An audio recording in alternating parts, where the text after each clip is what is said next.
जी, कमी कहाँ रह गई, आखिर कमी कहाँ रह गई? आदरणीय संदीप जी, मैं आपको बताना चाहूंगा कि चुनाव में जब भी कोई भी पार्टी रणभूमि में लड़ने के लिए तैयार होती है तो कोई ये नहीं सोचता कि हम टक्कर में नहीं है, हम हार जाएंगे। मैं मानता हूं कि हम 5 राज्यों के चुनाव जीतने के लिए लड़े थे। देखो, प्रियंका गांधी जी ने अपना नारा जैसा लड़की हूं लड़ सकती हूँ, उस नारे के साथ हम उत्तर प्रदेश में हमने संगठन को भी मजबूत करा और परिवर्तन लाने का जो माननीय प्रियंका गांधी ने संकल्प लिया था उस पर भी हम खरे उतरे कहीं ना कहीं। और अभी मेरे बड़े भाई सीएम शुक्ला जी ने कहा, मैं इनको बधाई दूंगा कि भाई आपकी चलो 4 राज्यों में सरकार बन रही है, इसका मैं आपको बधाई देता हूं। लेकिन आप तो ये कह रहे हो कि किसानों के लिए हमने मतलब किसानों की हमने हित की बात की।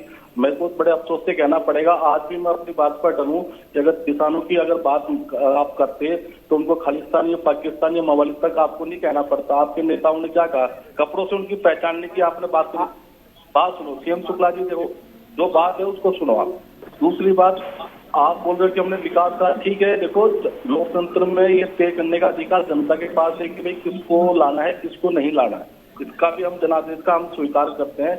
लेकिन कहीं ना कहीं जो जनमानस के मुद्दे थे उस मुद्दों पे हमने तो लोगों के बीच में हम उन मुद्दों को लेके गए और हमने पॉजिटिव मुद्दा लड़ा, ना कि हमने तुष्टिकरण दोष की राजनीति करी, पहली बात। दूसरी बात, जो जनमानस के मुद्दे हैं उस पर किसी भी पार्टी ने, चाहे वो एसपी हो चाहे बीजेपी हो, देखो एक तो जाति पर लड़ रही थी और एक मतलब धर्म के नाम पर लड़ रही थी। लेकिन जनमानस के मुद्दे सिर्फ माननीय प्रियंका गांधी जी लड़ रही थी। जो सड़क से लेकर संसद की लड़ाई माननीय प्रियंका गांधी जी लड़ रही थी, चाहे वो आप हाथरस की घटना ले लो, चाहे उन्नाव की घटना ले लो, चाहे लखनपुर की घटना ले लो, किसानों के साथ खड़े रहने की घटना ले लो, चाहे आप आदिवासियों के शोषण की बात कर लो। कौन खड़ा था? आज कांग्रेस पार्टी खड़ी थी।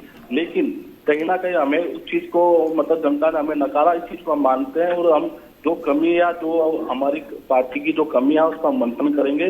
और आने वाला, मैंने आपको कहा ना पहले कि हम चुनाव जरूर आने पर हम निराश नहीं हुए और हम हताश भी नहीं हुए। हम एक बदलाव के साथ आएंगे, तो नई राजनीति के साथ हम दोबारा जनता के बीच में आएंगे। नागन सिंह